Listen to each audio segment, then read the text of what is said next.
Picture this. A 16-year-old sees an elderly couple being humiliated in a cafe because they can't pay their bill.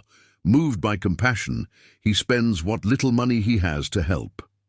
A few days later, a luxury SUV pulls up in front of his house. Two security guards get out of the car and call out to him, "Someone very powerful wants to see him." This simple act of kindness will change his life in ways he never imagined.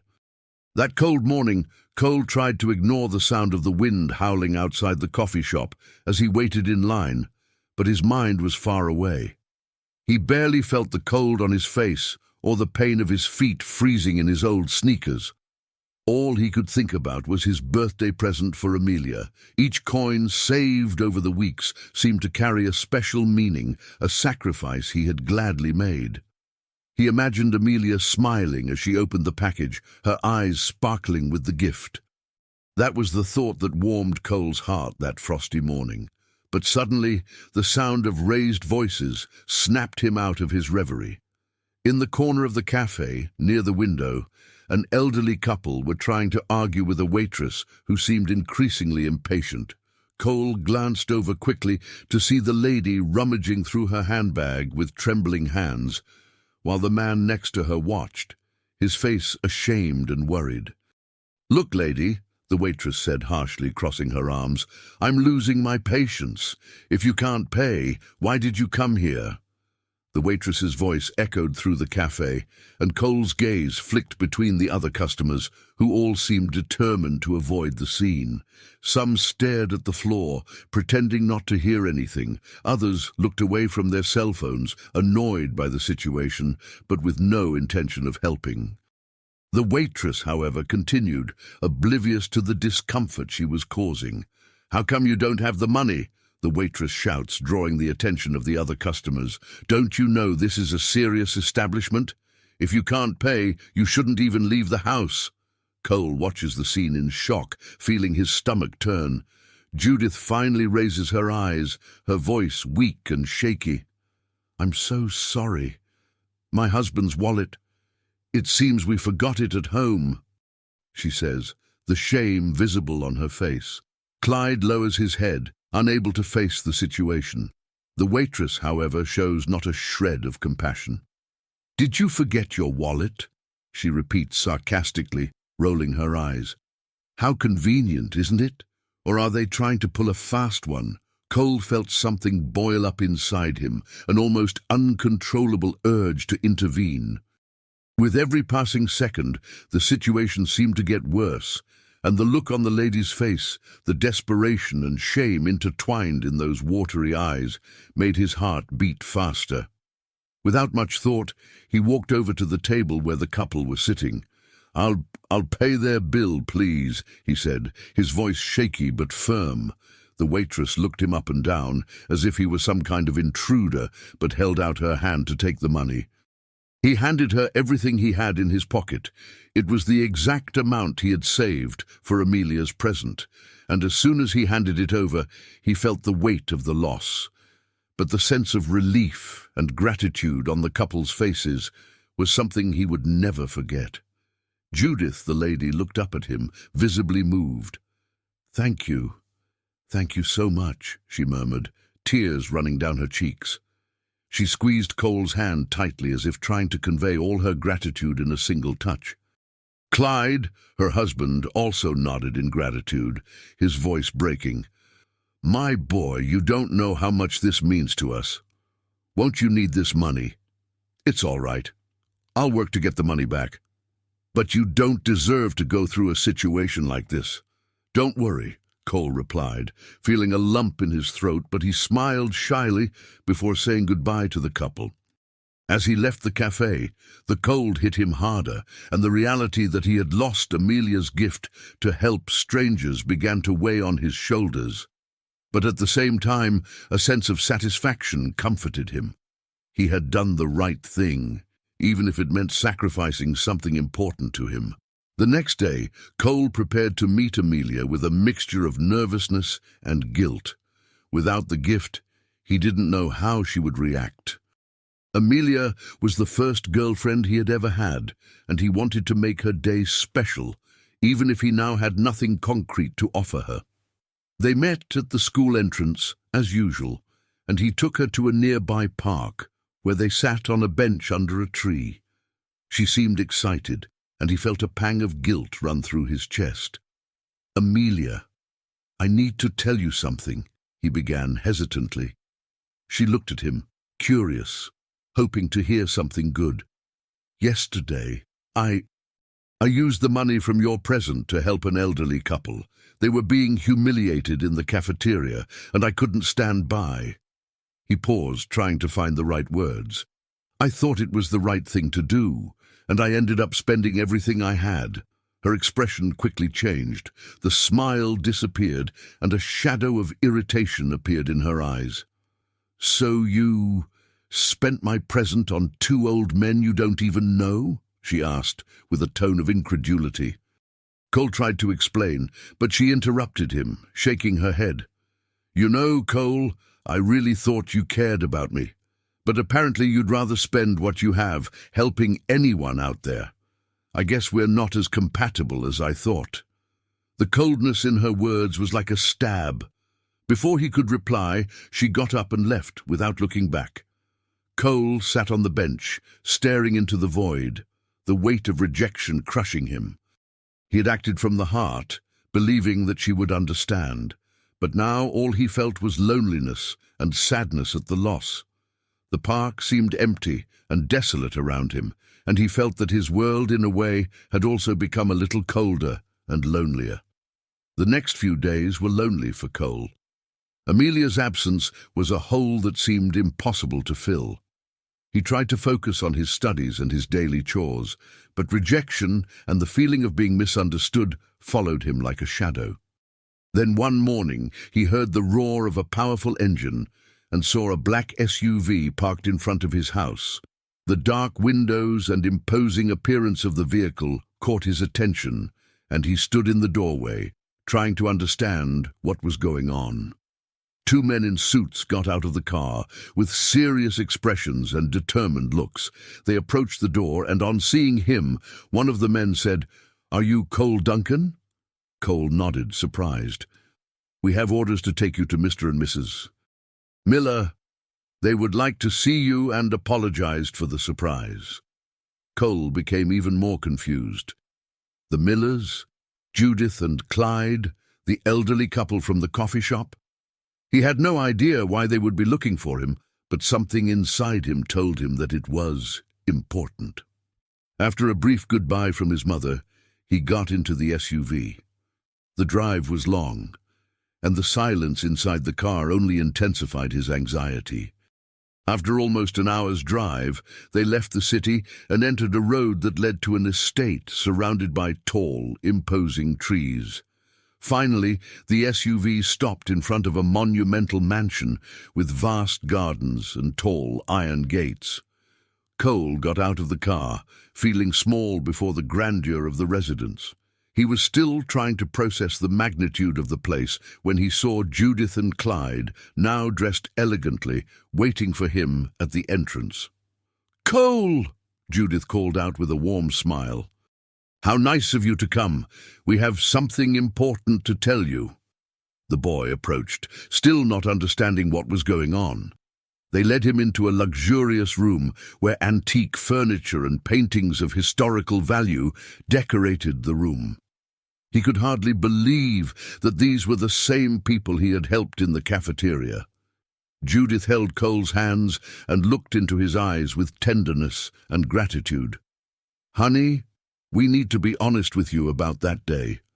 Clyde watched him with a discreet smile, his eyes shining with satisfaction. "The truth is, Cole, we own a vast network of stores and investments. That day Clyde hesitated, choosing his words.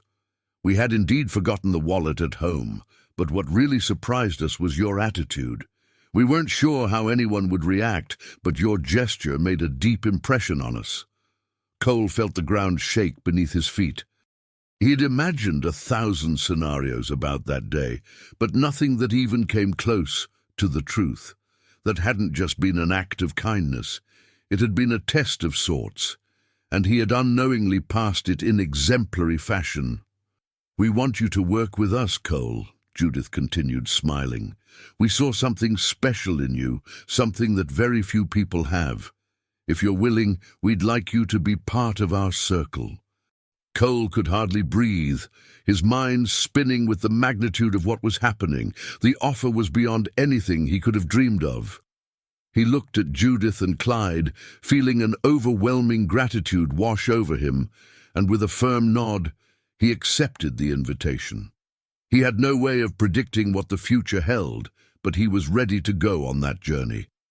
Cole's first week at the Millers Company was a transformative and, at the same time, challenging experience. Every step he took through the huge corporate building seemed loaded with meaning. He had never imagined being in a place like this, where glass walls reflected the skyscrapers of Providence, and where silence was interrupted only by the soft click of keyboards and the low rumble of controlled conversations. Cole felt tiny, out of place, but determined to do his best to honor the opportunity he had been given. Judith and Clyde welcomed him like a son. In that environment where titles and status seemed to speak louder, the way they treated Cole with such affection and equality aroused curious and even suspicious looks among the staff. He soon realized that many of them couldn't understand what a young, inexperienced boy like him was doing at board meetings and exclusive events alongside the Millers. The whispers and judgmental looks were inevitable, but Cole tried to ignore them, staying focused on the tasks he was given.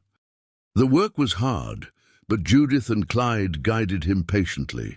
They taught him everything from the fundamentals of management to the ethical principles that shaped the company. Judith had a strict philosophy about business. For her, profit did not justify disrespect for human dignity. She believed in taking care of employees and investing in the local community.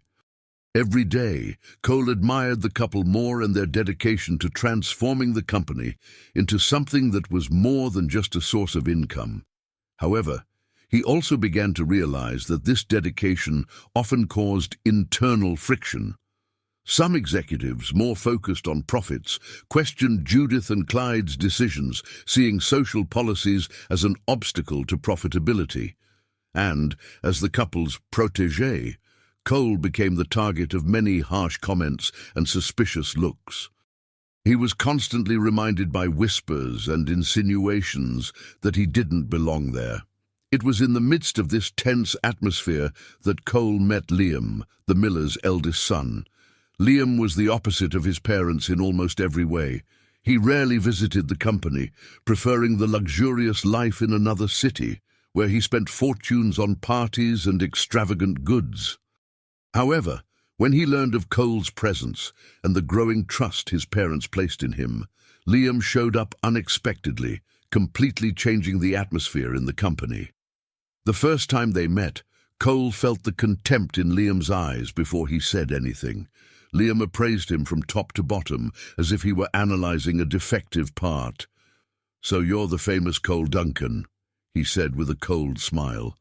"The boy my parents decided to take in for some reason I honestly can't understand." Cole tried to remain calm, but the tension was palpable. He knew that Liam didn't look kindly on him, but he hadn't expected such a direct confrontation. "I'm here to learn and help, Mr. Miller," he replied, trying to keep his tone respectful. Liam laughed dryly and shook his head. "Believe me, kid, you won't last long. This world isn't for someone like you. My parents may have their charitable streaks, but business is business, and I know what's best for the company." Those words kept echoing in Cole's mind. Since that day, Liam had started to show up more often in the company, questioning every decision he made and frequently disqualifying his work in front of the other executives. Cole tried to stay focused, but Liam's constant presence became an overwhelming weight. He knew that Liam saw him as a threat, someone who was taking the place he believed was rightfully his. Every meeting, every encounter felt like a veiled battle, and Cole had to try his hardest to stand his ground. But he also knew that the Millers placed a trust in him that few understood. Judith encouraged him to keep going, reminding him that it wasn't blood or status that determined someone's worth, but their actions and character. Cole clung to these words whenever he felt his strength waning, promising himself that he wouldn't give up. A few months later, devastating news arrived. Clyde was seriously ill. Mr. Miller's health began to deteriorate rapidly, and the whole company was gripped by a gloomy atmosphere. Judith stayed by her husband's side, trying to mask her pain with her well-known determination. But Cole could see the tears she hid in her eyes. He too felt the impact of the impending loss, as if he were losing the grandfather he had never had. As Clyde's illness worsened, Cole took on even more responsibilities in the company. Judith guided him when she could, but increasingly he had to make decisions alone, while Liam made a point of appearing to challenge them. Cole felt the weight of responsibility increasing every day, but Clyde's absence motivated him to give it his all. He knew that Clyde trusted him, and he didn't want to let him down. When Clyde passed away, the impact was devastating for everyone. The company went into mourning, but no one felt the loss more deeply than Judith and Cole. For Judith, it was the loss of a life partner. For Cole, it was the loss of someone who had taken him in and given him a chance when no one else believed in him. But the mourning was quickly interrupted by the arrival of a new storm. Liam, who until then had kept his hostility a secret, now openly accused Cole of manipulating Judith to get a high position. He demanded that Cole be removed from the company, claiming that he was just an opportunist, someone who had taken advantage of his parents' generosity. "He's only here because he manipulated you, Mom," Liam said indignantly, pointing at Cole with contempt. "That boy is nothing but a self-interested prick. Can't you see that?" Cole tried to defend himself, but Liam's words were sharp, each accusation more painful than the last. He knew that Liam hated him, but he hadn't imagined that he could be so cruel. Judith, however, stood firm by Cole's side, defending him with the utmost conviction. "Liam, if you had half Cole's integrity, you might understand what we're trying to build here," she said, her voice full of emotion. But Liam's accusations didn't stop there. He decided to take the case to court, trying to overturn any possibility of Cole being included in Clyde's will. The legal battle was grueling, and Cole felt like he was constantly under attack, but he knew he couldn't give up. That inheritance, that job, weren't just material possessions to him, they were the legacy of people he loved and respected. After months of tension and legal disputes, the day came for the reading of Clyde's will. All the heirs, including Cole, were gathered in a formal room, waiting for the document to be opened. Cole tried to remain calm, but the weight of expectation was suffocating. He didn't know what Clyde had left him, or even if he had left him anything, but he knew that whatever the outcome, Liam would use it to attack him. When the lawyer began to read the will, the tension in the room intensified. To everyone's surprise, a significant part of the business and fortune was left to Cole, on the condition that he kept his focus on the company's social responsibility, just as Clyde and Judith had done. Liam was silent for a few seconds, but then exploded in a fit of rage. "This is absurd. This boy is nobody. He manipulated my father and is trying to steal what is rightfully mine." Cole tried to argue, but Liam was beside himself. The argument soon turned into a chaotic scene, with shouting and accusations, while the lawyer tried to calm everyone down, but the verdict was in. Cole was officially one of the Miller's heirs, and any attempt to contest the will would be in vain. After months of wrangling, the decision was upheld, and Cole felt the weight of responsibility on his shoulders. He knew that the inheritance wasn't just a reward, it was a calling to continue Clyde and Judith's legacy, and he was determined to honor them. After finally having his position in the inheritance confirmed, Cole felt that the pressure on his shoulders had transformed into a different weight, a responsibility that he faced with pride, but also with a deep sense of duty. He knew he now had a chance to do something meaningful, not only to honor Clyde and Judith, but also to transform the company into a responsible and ethical business model. He saw the inheritance as a tribute to the values the Millers had taught him, and was determined to follow that path. With his new position, Cole began to make bold decisions, focused on shifting the company's culture towards a philosophy of social responsibility. He planned to implement programs that would go beyond simple charity, creating real opportunities for people in the local community, including young people in vulnerable situations and ex-convicts seeking social reintegration.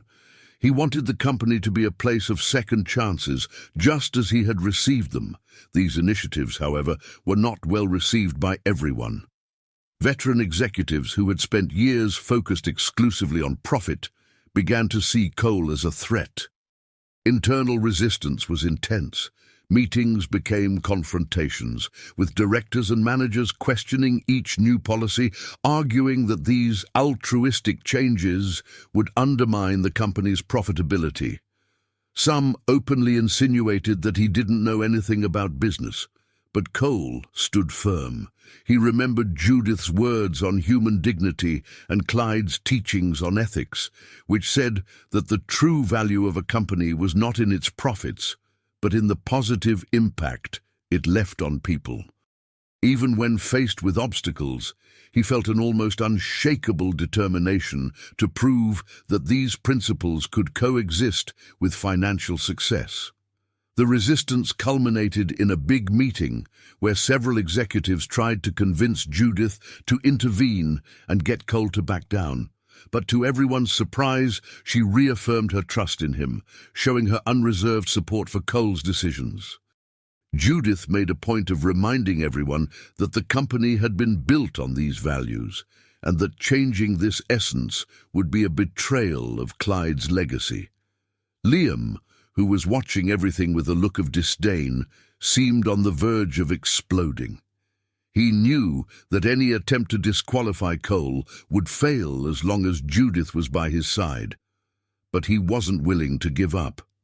Inside, Liam was planning the next offensive, waiting for the first opportunity to expose Cole as an imposter. During a meeting to discuss the social projects Cole had proposed, he met Scarlett, a young employee who worked in the company's social responsibility department. Scarlett was a determined and empathetic woman with a history of working in NGOs and community projects. She believed in the importance of inclusion and social justice, and her enthusiasm for Cole's new projects was evident. When she met him for the first time, she didn't hesitate to express her admiration. "It's amazing what you're trying to do," she said with a sincere smile. "We need more people like you in the corporate world." Her words touched something inside Cole. Ever since the court battle, he had felt isolated, surrounded by critical stares and judgments. Scarlett seemed to be one of the few people who understood his vision and believed in his purpose. They began to work closely together, planning new programs and looking for ways to strengthen the company's relationship with the local community. Cole was inspired by Scarlett's dedication and idealism, and gradually, a genuine friendship began to form. He realized that, for the first time since Amelia, he had found someone with whom he felt comfortable being himself. The professional partnership soon evolved into something more. Scarlett became increasingly important to Cole, not just as an ally on projects, but as someone he could trust. She shared his ideals and encouraged him to keep going, even at times when he doubted himself. It was a relationship based on respect and understanding, and, without realizing it, he began to fall in love with her. One evening, after a particularly challenging meeting, they were talking about their motivations and hopes for the future of the company. Cole, in a moment of vulnerability, shared the difficulties he was facing with Liam and the executives. Scarlett looked at him with an expression of deep understanding and, without hesitation, took his hand. "Cole, you're the right person for this. No matter what they say, you're doing the right thing. Judith and Clyde trusted you because they saw your heart." Those words were like a balm to Cole. He felt understood and strengthened in a way he hadn't felt for a long time.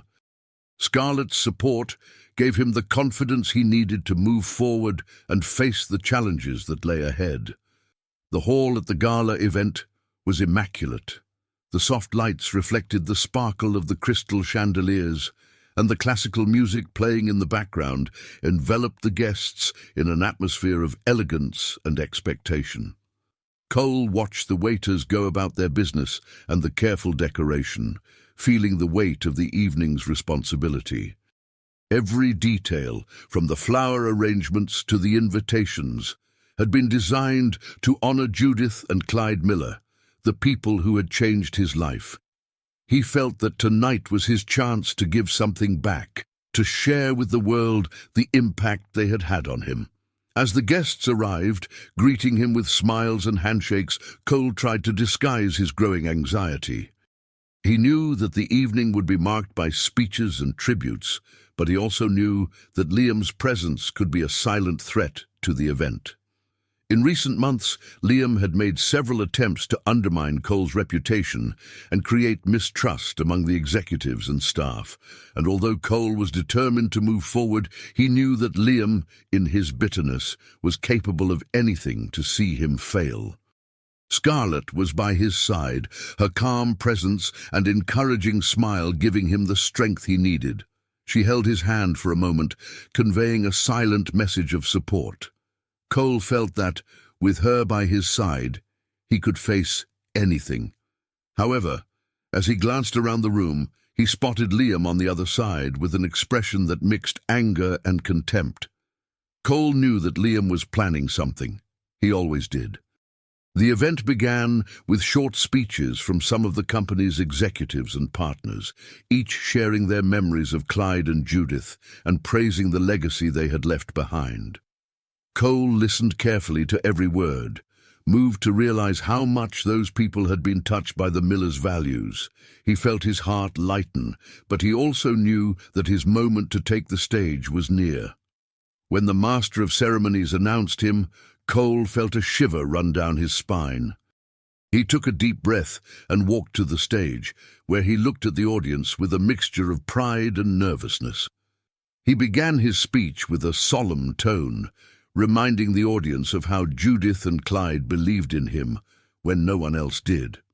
He talked about how they taught him to see the world through a prism of compassion and ethics, and how every decision he made was inspired by these principles. "Judith and Clyde showed me that a company can be much more than a profit machine," he said, his voice laced with emotion. "They taught me that with every decision, we have the opportunity to change lives and impact society in a meaningful way. It is this legacy that I promise to uphold." The audience listened in silence, absorbing every word. Cole saw emotional expressions, some with tears in their eyes, and felt that, in that moment, he was not only honoring the Millers, but also sharing the truth of their journey. He spoke about the social projects that had been started in the company's name, the plans to expand investments in the community, and the initiatives to give opportunities to young people from underprivileged neighborhoods. However, at the end of the speech, just as the applause was beginning to echo around the hall, Liam stood up abruptly, interrupting the applause. The silence that followed was tense, and all eyes turned to him. Cole felt a lump in his throat when he saw Liam's disdainful expression as he made his way to the stage. "Let's be honest here, Cole," Liam began, his tone sarcastic and his voice laden with resentment.